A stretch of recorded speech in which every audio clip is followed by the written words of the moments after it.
So, magandang araw po. Tayo po ay nagbabalik sa ating tuloy-tuloy na talakayan sa ating financial literacy. So, ngayon po ay tatalakayin natin yung kahalagahan ng emergency fund, no, during calamities. So, just recently, naranasan natin ang isang napakalakas na lindol dito sa Visayas, ano, particularly sa Cebu, no. So, shout out sa mga kaibigan, mga kaklase, kakilala na nandyan, no. Prayers, our prayers are always with you, no? Sana ay nasa mabuting kayo kalagayan at sana ay ang tulong ay makakarating sa inyo, no? Sa sad reality sa sa panahon natin ngayon, calamities will come, no? Bagyo, sunod-sunod na bagyo, no? Just recently, sunod-sunod na bagyo, and this time, kahit yung mga tinamaan ng lindol are also being affected by this typhoon, no? Ngayon may bagyo pa na dumadaan sa lugar na nasalantaan ng lindol. So ito yung ating i-emphasize ngayon, ano? We've been talking about emergency fund, we've been talking about preparing for future, but sometimes hindi natin na-appreciate, no? Lalo-lalo na pagka hindi gaano natin naranasan yung calamities, no? Calamities, either natural or man-made. So this time, yung naranasan natin is the natural calamities, which are very common, no? Very common. And earthquakes are unpredictable. Ito yung medyo mahirap paghandaan yung lindol because these are very predictable kahit na sabihin natin we are living in a fault line, no? May fault line sa tinitira natin, and yet hindi natin alam kung kailan siya gagalaw. So ito yung ating tatalakayin because sometimes hindi natin siya na-appreciate. Sabi ko nga, hindi natin na-appreciate pag hindi natin nararanasan, no? Personally. But this time, lalo-lalo na pagka nakikita natin sa news, nakikita natin yung paghihirap ng ating mga kababayan, it is a very sad reality na if we don't have emergency fund, we will always rely on other people, no? Sa tulong ng iba, sa tulong ng gobyerno, which sometimes uh, come very late, no? Or come far in between. Kumbaga, darating, then minsan napakatagal dumating, minsan we, we really feel you because kasi ako mismo naranasan ko rin yung mag-respond during Yolanda, no? During mga pagbabaha diyan sa Central Luzon. We've been no, responding to those natural calamities, and nakikita natin yung hirap ng ating kababayan, ano?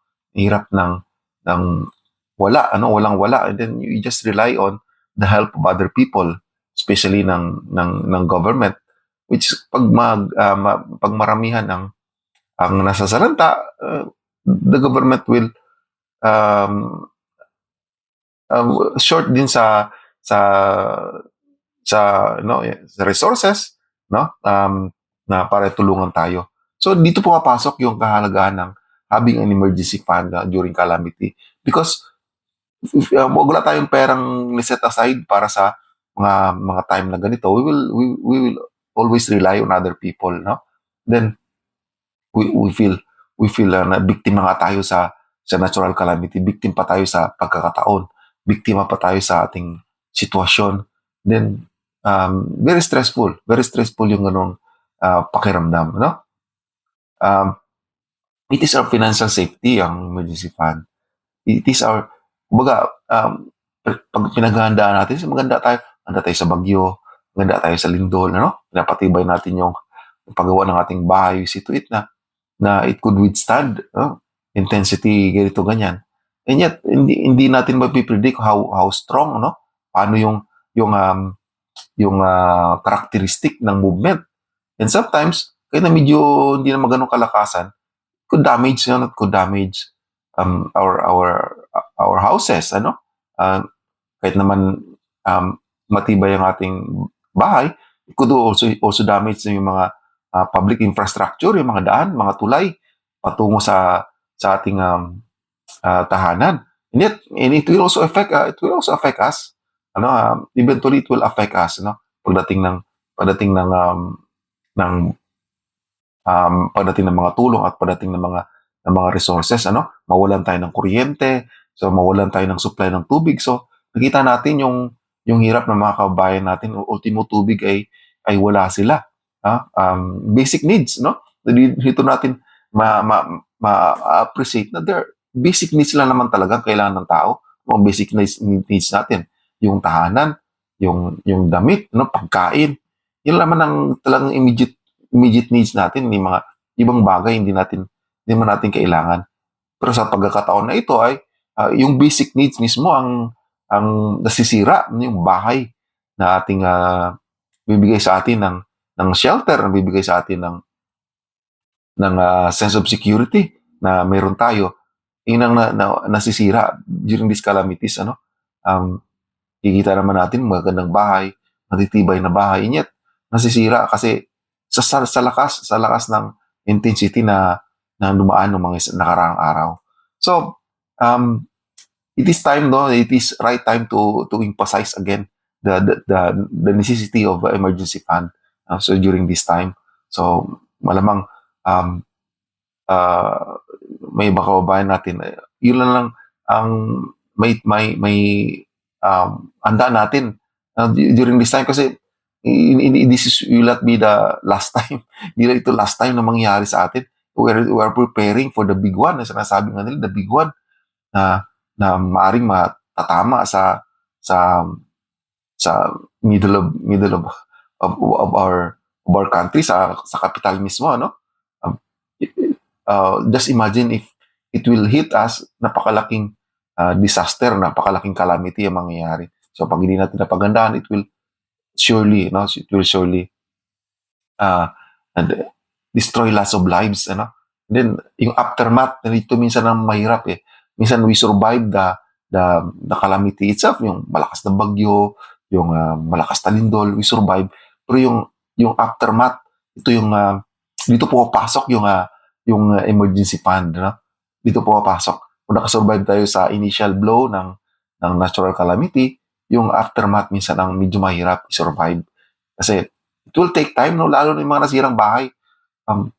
It might take years to recover kasi iba doon is totally wreck. Hindi na talaga siya pwedeng tirhan, hindi na siya pwedeng ayusin. It will be a new house talaga kasi pag nasira ang structure, it will not be safe for habitation, So hindi na siya pwedeng tirhan.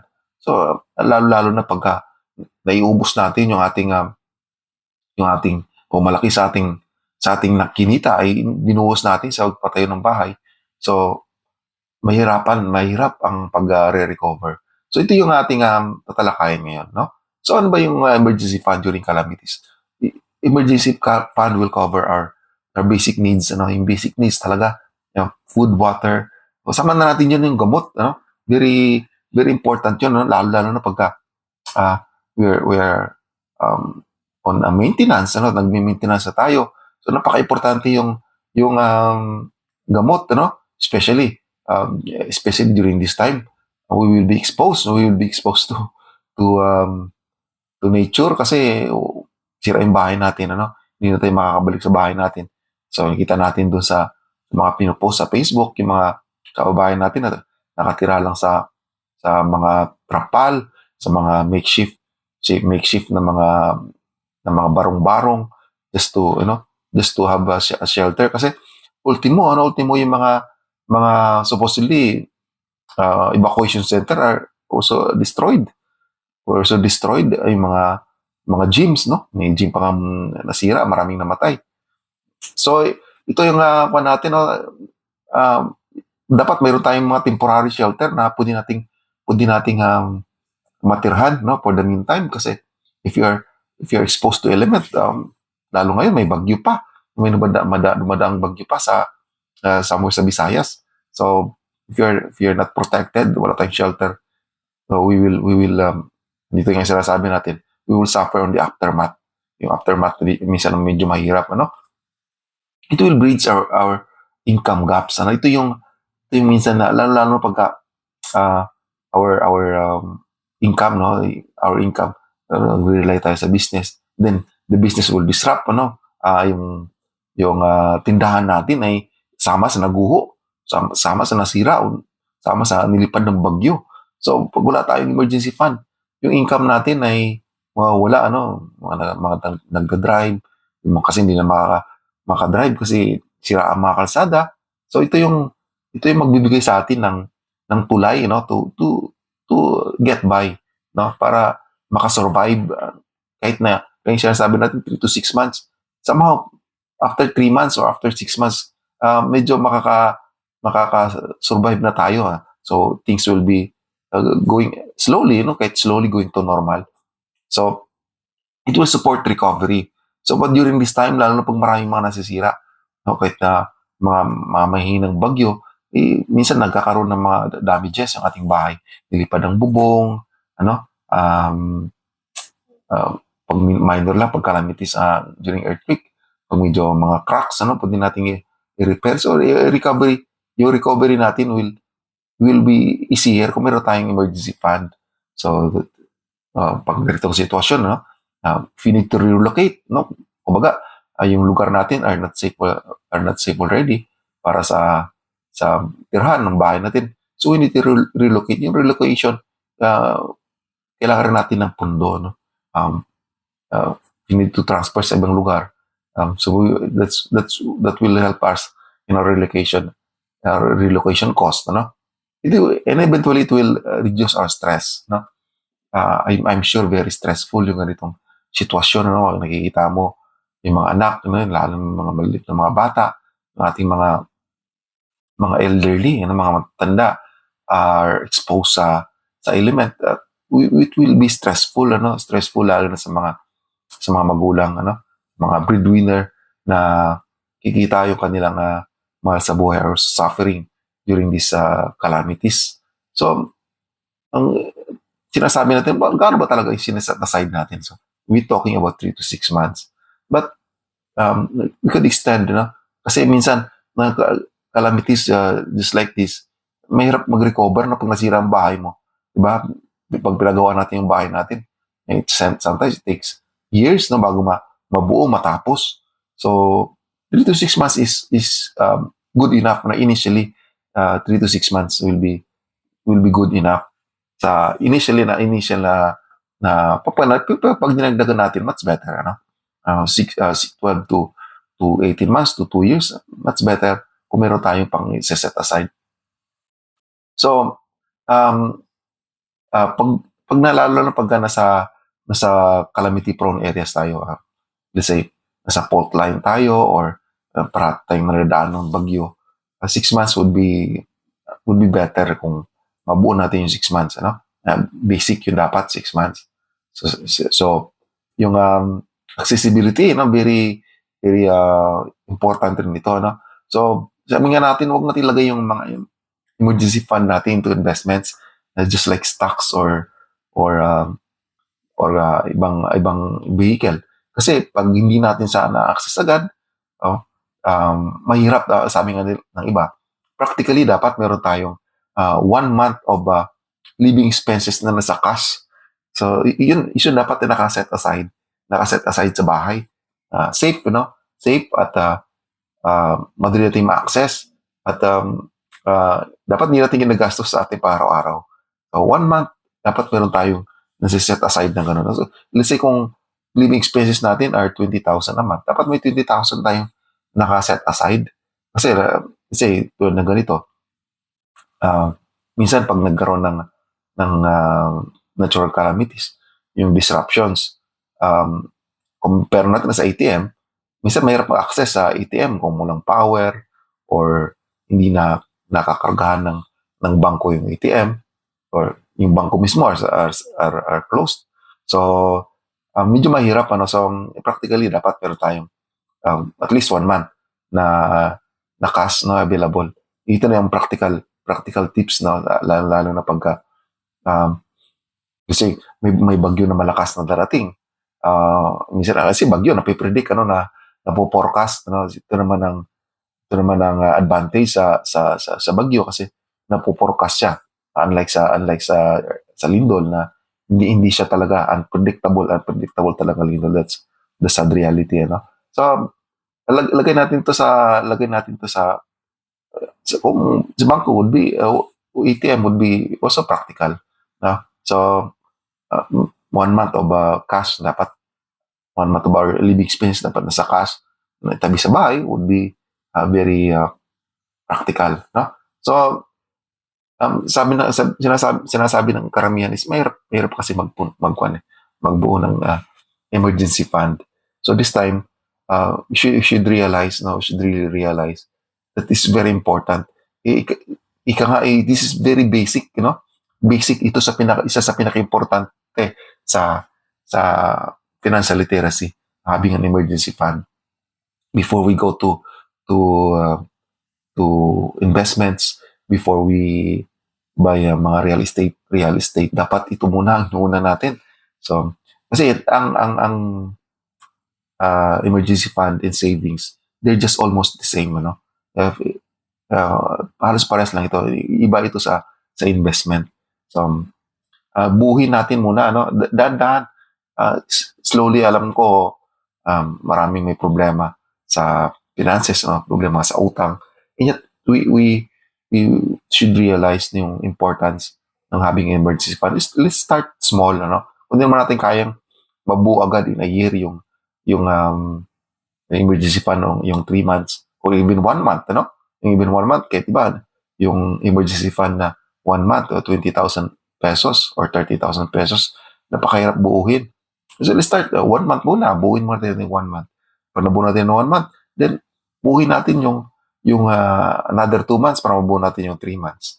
Pag nabuo natin yung 3 months, dandahan na naman, buuin natin hanggang sa makaabot ng 6 months, ano? So sa mga informed person, madali lang ito kasi pwede natin automatic deduction. And then doon natin ilagay sa mga savings and loan association. Pwede natin ilagay doon kasi madali rin siya ma-access. It is good as cash, ano? It is good as nilalagak natin sa bangko. At the same time, tumutubo pa yung pera natin, no? Very practical, very safe yung ating emergency fund pag doon natin nilagay, and also very accessible. Yun ang kagandahan. So you should put that in a separate account na dapat alam natin this is really for emergency fund. So huwag natin pag-haluhaluin yung emergency fund sa calamity fund. Huwag natin pag-haluhaluin. So liquidity is also important. Yung mix mo na liquidity, accessible, and then madali siyang makuha, ano, sa ating kung saan man natin siya inilagak. So ito yung ating dapat na iniipon. Then you should also review kung yung emergency fund natin is enough, ano, lalo na pagka lumalaki yung pamilya natin, then lumalaki yung mga pangangailangan natin. So we should review, ano, kahit na taon-taon i-review natin yung ating emergency fund. Kasi nakabuo na natin ng 6 months. 6 months, 20,000 a month na nabuo na natin doon. So how much would that be? So 120,000 yung 6 months na yun. 20,000 a month yung living expense natin. Tumaas yung mga bilihin, tumaas yung mga basic needs, ano. So 20,000 would be not enough after a year. So we should reevaluate kung enough pa yun. So could be dadagdagan natin kung hindi na siya kasya. So ito naman ang dapat na ginagawa natin. So we should review, we should reevaluate kung enough ba yung ating retabi. So ito yung ating dapat na pagandahan, ano. It is not a question of will calamity comes, will calamity come. It will come, no, eventually, sooner or later. Hindi na natin alam kung kailan, hindi natin alam kung saan. Ito yung minsan mahirap pagandahan kasi hindi nga natin alam.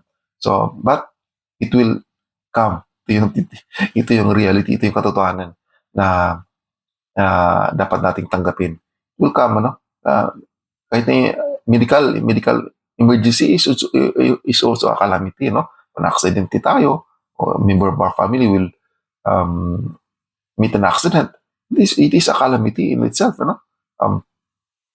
Lahat na pwedeng mangyari, ano? Lahat na pwedeng mangyari, may na-stroke sa pamilya, it is a calamity, lalo na pagka yung, yung tinamaan o nagkasakit ay yung breadwinner. So will be a family calamity na pwede na mangyari. So, dapat alam natin na yung reality na it will come. So, dapat alam natin rin yung priorities during this time. Pag nagkaroon ng calamities, what are our priorities? Just like sinasabi natin para parati. Now, alam natin, dapat natin, ano dapat yung pangangailangan, ano yung dapat na wants o ano ba dapat yung needs. So, especially during this time, pag during calamities, dapat mas practical tayo sa pag prioritize kung ano yung dapat na bilhin, ano? So, should track our spending also. So, kasi during calamities, we have the tendency to spend kasi maraming nasira. So, yung ibang mga essentials natin, yung mga gamit natin are destroyed, no? Maring na-wipe out sa baha o maring natabunan ng bahay na nagumuho. So, dapat unahin natin yung basic needs, yung pinaka-importante, no? So, sana na may natutunan tayo, no? Not just sa ating senior, but this situation na nangyayari sa atin. So, all of us should learn on this things that are happening around. Na hindi talaga natin pwedeng asahan yung ibang tao, kahit yung gobyerno natin maaasahan, no? Kasi there are lots of people who are also in need na matulungan. At pag hanggang hanggang tampo lang tayo, hanggang magra-rant sa social media, it will not help us. So, even wala pang calamities, we should prepare. We set aside enough money for calamities that will come. So sana nagsisinking na sa atin yung reality na ganito, na huwag natin antayin na mayroong calamities in order for us to appreciate yung having an emergency fund. Kasi pag wala tayong emergency fund, ang tatakbuhan natin, mangungutang naman tayo. So eventually, baga kung mayroon pa tayong previous na utang, then nawala ka na ng trabaho dahil sa calamities, nawala ka na ng business, then mangungutang ka po. Then lalo tayo malulubog. Financially lalo tayo malulubog. So this emergency fund will help us, na huwag tayong mag-resort sa utang, o huwag tayong mag-resort sa magantay na lang sa tulong ng iba. So sana may natutunan kayo at tulungan natin yung ating mga kabayan sa Cebu, in our own little way, kung ano man makakaya natin, tulungan natin sila, ito'y panawagan. Then we should also pray na mabigyan ng lakas. Should also pray yung mga first responders, yung mga uniform personnel, yung mga disaster response, So nakikita natin yung kanilang effort, This is not an easy job, This is not will be a short recovery, it will be a long recovery. Sunod-sunod pa yung mga bagyo na dumaraan, So sana nasa mabuti kayong kalagayan at sana panalangin namin yung inyong kaligtasan sa anumang sitwasyon na naroon kayo. So God bless us all at please keep on praying sa ating mga kabayan. And let's keep on praying sa ating bansa na sana magkaisa tayo, mawala na yung corruption, mawala na yung mga things that are not helping us, Meron tayong natural calamities, maraming pa tayong mga alingas-ngas. So sana po may natutunan kayo at sana sa mabuti kayong kalagayan. God bless us all. At magandang araw po.